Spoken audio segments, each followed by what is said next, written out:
JEE విద్యార్థులకు శుభవార్త. IIT medical entrance లో ర్యాంకులు సీట్లు సాధించేందుకు కోటా డిజిటల్ స్టడీ మెటీరియల్ ను వాట్సాప్ ద్వారా పొందండి. WhatsApp number 9849016661. కానీ ఇది పిల్లలతో ముడిపడి ఉన్న అంశం. పిల్లలు పసి హృదయాలు, వాళ్ళు మానసికంగా శారీరకంగా ఈ కార్పొరేట్ కాలేజీల వ్యవస్థ అనేది వాళ్ళతో ఒక ఆట బొమ్మగా చూసుకుని ఉదయం 7 గంటలకు మొదలైతే రాత్రి 10 గంటల వరకు సార్, అంటే 15 గంటలు, 16 గంటలు, 17 గంటలు ఇలా కాలేజీల్లోనే, క్లాస్ రూముల్లోనే మళ్ళీ ఎక్స్ట్రా స్పెషల్ క్లాసులు అని చెప్పి వాళ్ళు మానసికంగా శారీరకంగా చాలా నలిగిపోతున్నారు. ఎన్నో ఆత్మహత్యలు జరిగిన పరిస్థితి మనం చూసాం కార్పొరేట్ కాలేజీల్లో. సో కార్పొరేట్ కాలేజీలు ఈ వ్యవస్థ నుంచి కొంచెం మంచి మార్గం వైపు రావాలని చెప్పి స్టూడెంట్ యూనియన్స్ కావచ్చు, ప్రజా సంఘాలు కావచ్చు, ఉపాధ్యాయ సంఘాలు కొంత ఆందోళన చేసినటువంటి పరిస్థితి కూడా మనం చూసాం కదా సార్. ఏమంటారు దాని గురించి? అంటే ఇక్కడ ఒకటి వల్లి వీళ్ళు ఎవరు కూడా విద్యా సంస్థలు పెట్టారంటే ఏదైనా ఏ స్కూల్ కానీ కాలేజీని కానీ పిల్లల్ని చంపేందుకు పెట్టరు వీళ్ళు. మామూలుగా స్కూల్ ఎడ్యుకేషన్లో ఈ టైప్ స్టైల్ ఉండదు. ఆ ఏజ్కు తగ్గట్టు వాళ్ళకు గేమ్స్ అవన్నీ కూడా ఆ తరహా ఉంటాయి స్కూల్ లెవెల్లో. నెక్స్ట్ కాలేజీ లెవెల్కి వచ్చేసరికి ఏమవుతుందంటే మనకు జాతీయ స్థాయి ప్రవేశ పరీక్షలు ఉంటాయి. ఐఐటి కానివ్వండి, నీట్ కానివ్వండి. ఈ జాతీయ స్థాయి ప్రవేశ పరీక్షలకు ఏం చేస్తారంటే 2 సంవత్సరాల పాటు వాళ్ళకి అది ఒక యజ్ఞంలా చదవాలి.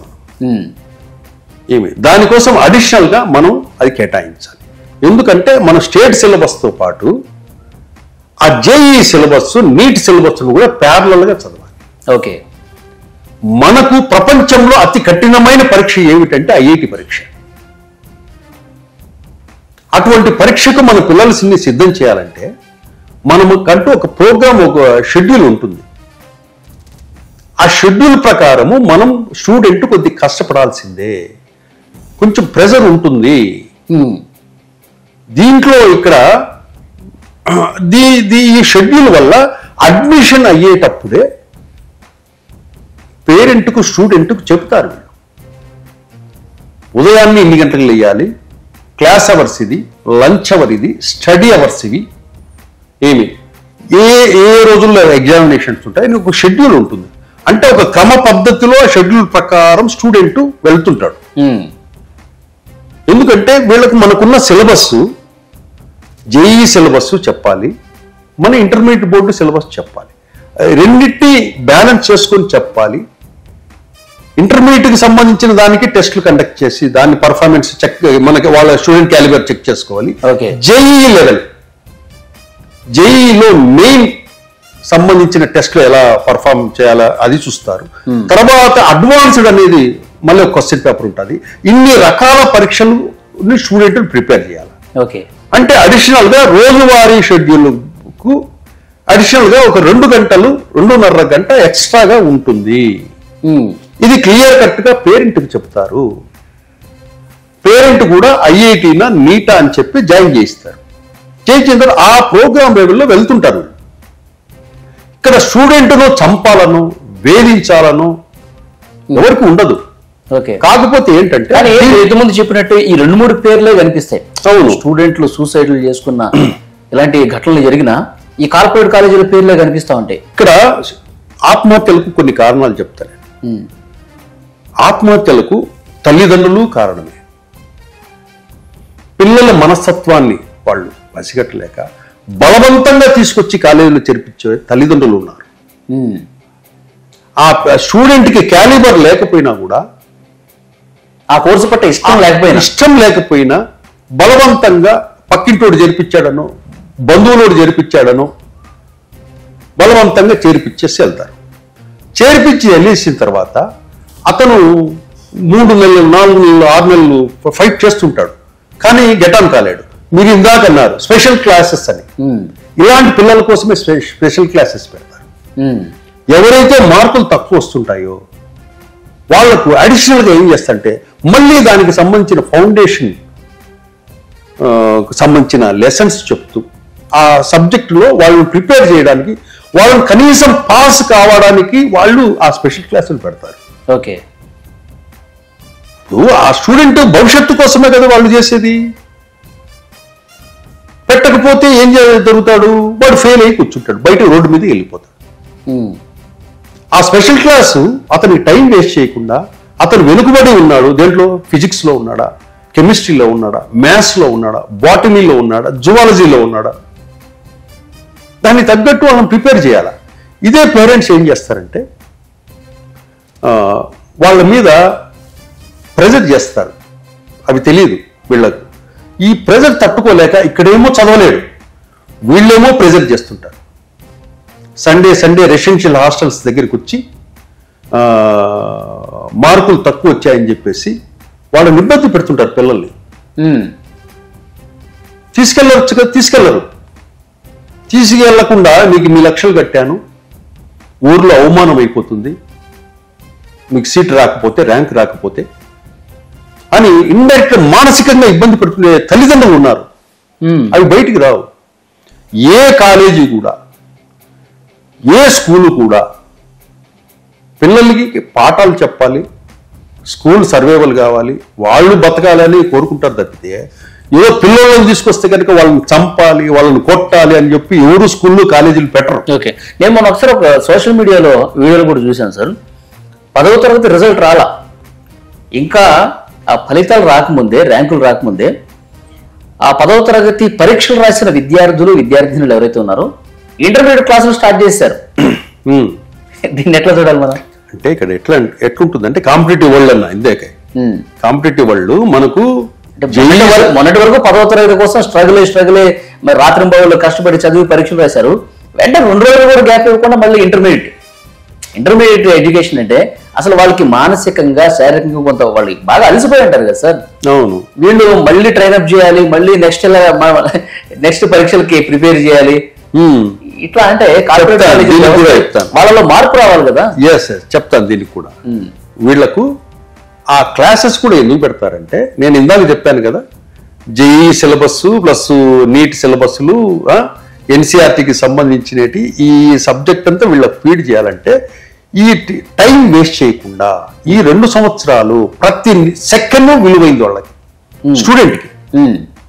ప్రతి సెకండ్, ప్రతి మినిట్, ప్రతి హవరు వాళ్ళకు విలువైంది.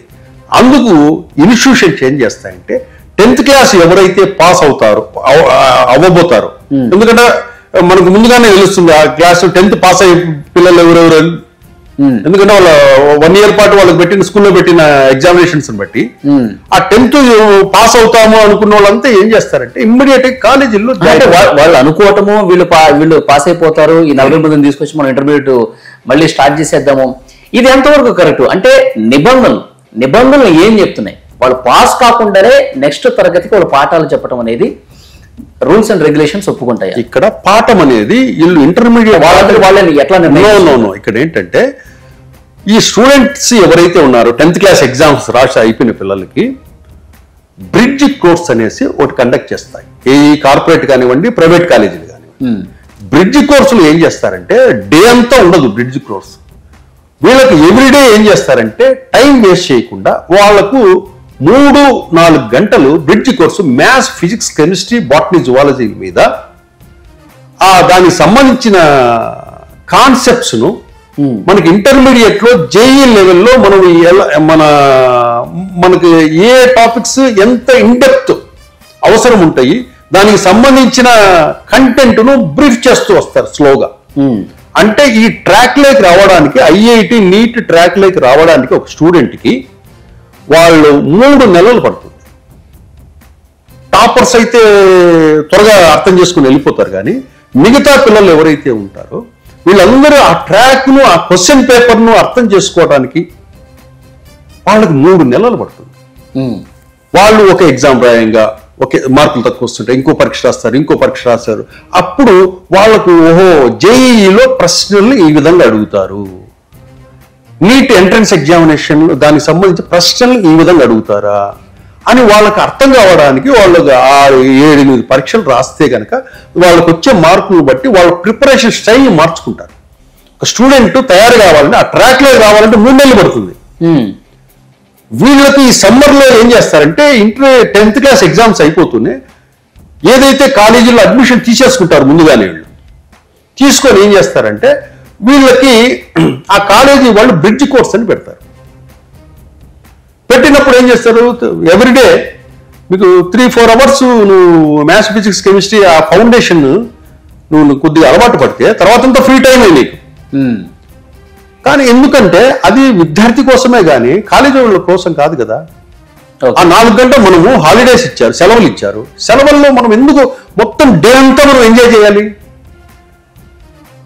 మనం 2-3 గంటలు స్పెండ్ చేద్దాం అనే ఆలోచనతో ఇన్స్టిట్యూషన్స్ అది పెడతారు కదా. దాన్ని మిగతా వాళ్ళు కొంతమంది ఏం చేస్తారంటే అన్యాయం, పిల్లలు ఆడుకోవాలి కదా అని చెప్పి అంటే నెగటివ్ గానే దాన్ని చూడడం చూస్తారు తప్పితే అది విద్యార్థి భవిష్యత్తుకి అది ఆ 1-2 గంటలు అనేది ఎంత ఉపయోగపడుతుంది అనే విషయాన్ని ఎవరు గమనించారు. ఇక్కడ మనం కార్పొరేట్ని కానివ్వండి, ప్రైవేట్ని కానివ్వండి, ఎవరైతే విమర్శిస్తుంటారో ఈ రోజు చెప్దాం, మన కార్పొరేట్ వ్యవస్థ వచ్చేసి నాకు తెలిసి 40 నుంచి 45 ఏళ్ళు అవుతుంది.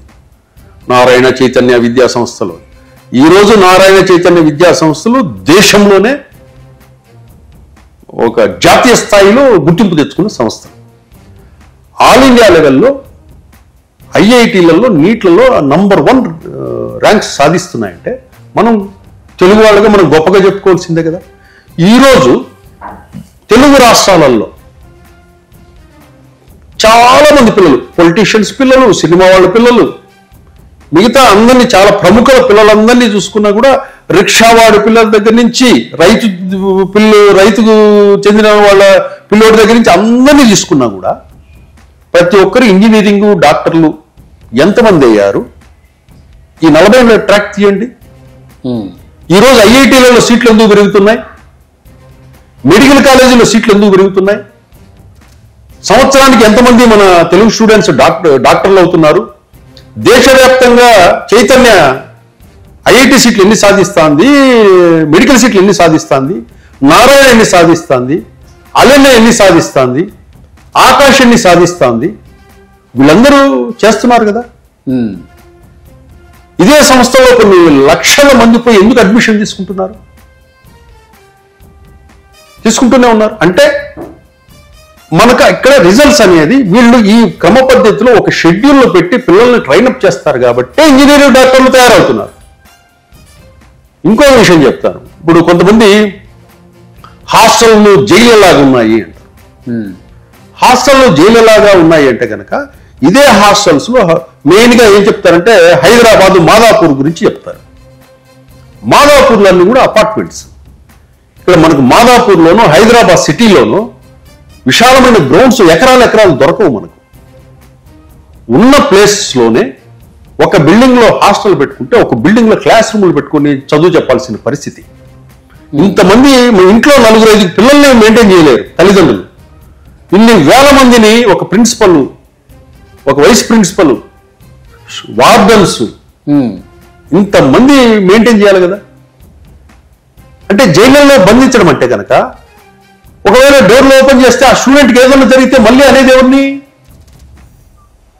అవును, ఒక స్టూడెంట్ను మన పిల్లోని ఒక కాలేజీలో చేర్పించిన తర్వాత ఆ స్టూడెంట్కి సెక్యూరిటీ ఇవ్వాల్సిన బాధ్యత కాలేజీదా కాదా? వదిలేయాలా? అది కూడా ఆలోచించాలి మనం. రేపు ఏం జరిగినా కూడా కాలేజీని అంటాను తప్పితే అది ప్రతిదీ కూడా నెగటివ్గా తీసుకోవడము, వేధిస్తున్నారు. కొంతమంది స్టూడెంట్స్ బయట ఆర్గనైజేషన్స్కు కొంతమంది అన్నలకు ఫోన్లు చేస్తుంటారు. అన్నా మమ్మల్ని తీసుకెళ్ళండి అన్నా, మాకు సెలవులు ఇవ్వడం లేదన్నా అనేసి చేస్తుంటారు. కొంతమంది వెళ్ళేసి కాలేజీ సంస్థలు తలుపులు బద్దలు కొట్టేది, ఇటువంటి వ్యవహారాలన్నీ మనం చూస్తున్నాం యూట్యూబ్ ఛానల్స్ లో. అంటే ఎవరైతే ఫోన్ చేస్తున్నారు స్టూడెంట్ ఒక సెల్ ఫోన్ కలిగి ఉన్నాడు, మీకు అంత కష్టం ఉంటే ఆ అన్నకు ఫోన్ చేయడం ఎందుకు? డైల్ 100 కొట్టలేవా? ఇదే అబ్బాయి డైల్ 100కి ఫోన్ చేసి నాకు కష్టంగా ఉంది సార్, నన్ను వేధిస్తున్నారు అని చెప్పి చేయొచ్చు కదా. చెయ్యరు. ఎందుకంటే కనుక వాళ్ళకి సెలవు కావాలి, ఏదో డిస్టర్బెన్స్ క్రియేట్ చేయాలి. అదే కనుక పోలీసులు ఫోన్ చేస్తే కనుక పోలీసు వస్తే బండారం బయటపడుతుంది. కాబట్టి డైల్ 100కి చేయరు. ఈ అన్నలు కానీ చేస్తుంటారు, కొన్ని ఆడియోస్ రిలీజ్ చేయటము, ఓకే, ఇట్లాంటి వ్యవహారం అంతా జరుగుతున్నాయి. కానీ రాబోయే రోజుల్లో ఇట్లాగే కొంతమంది అన్నలు అని చెప్పి నిజంగా ఇబ్బంది పడే పరిస్థితులు కూడా లేవంటారా సార్? ఇక్కడ ఏంటంటే ఎప్పుడు కూడా కార్పొరేట్ కాలేజీల్లో, ప్రైవేట్ కాలేజీల్లో చదువు కోసమే అయితేనే చేరండి. మీకు చదువు రాకపోతే స్టూడెంట్ అయినా పేరెంట్ అయినా కూడా మీరు చేరొద్దండి. మీకు ఆసక్తి లేనప్పుడు, మీకు అంత చదివేది లేనప్పుడు చేరొద్దు. పిల్లల్ని కూడా మీరు పేరెంట్స్ కూడా ప్రెజర్ చేయొద్దు. విద్యా సంస్థలకు కూడా మనం చెప్పేది ఏంటంటే అలాంటి స్టూడెంట్స్ ఎవరైనా ఉన్నా కూడా మీరు ఇమ్మీడియట్ గా టీసీ ఇచ్చి పంపించడం ఉత్తమం. ఆ అడ్మిషన్స్ లేకపోయినా పర్లేదు కదా. ఎందుకంటే అట్లాంటి వాళ్ళు 3-4 ఉన్నారు అనుకోండి క్యాంపస్ లో, మిగతా ఉన్న 400-500 మందిని చెడగొడతారు. ఈ అన్నలు రావడము, గొడవలు చేయడము, వాళ్ళు డిస్టర్బ్ కావటము, ఇట్లాంటి వ్యవహారాలన్నీ జరుగుతూ ఉంటాయి. కాబట్టి వీళ్ళెవరూ కూడా ఏ ఇన్స్టిట్యూషన్ కూడా పిల్లలు ఏదో ఇబ్బంది పెట్టాలనో, పిల్లల్ని బంధించాలనో, పిల్లల్ని వేధించాలనో, పిల్లల్ని చంపాలనో కాలేజీలు, స్కూళ్ళు పెట్టరు. ఓకే, మనకు అక్కడ చదువుకోవాలని ఉంటేనే మన మైండ్లో మంచి రిజల్ట్స్ తీసుకొని మంచి ర్యాంకుతో మనం వెళ్ళాలి, ఐఐటీలో సీట్ సాధించాలి, ఐఐటీ లేకపోయినా ఎన్ఐటీలో రావాలి, లేదా ఎంబీబీఎస్ చేరాలి, ఎంబీబీఎస్ రాకపోయినా బీడీఎస్లో చేరాలి, ఎక్కువ చోట నాకు అడ్మిషన్ వచ్చే విధంగా ఉండాలి అనే ఆలోచన ఉంటేనే చేరండి. ఓకే, లేకపోతే ఊరికే పిల్లల్ని తీసుకొచ్చి ఇక్కడ చేర్పించొద్దు. ఓకే, మీ పిల్లలకి ఇంట్రెస్ట్ లేకపోయినా పేరెంట్ ఇష్టం కోసం వాళ్ళు బలవంతంగా తీసుకొచ్చి ఇక్కడ చేర్పించారు.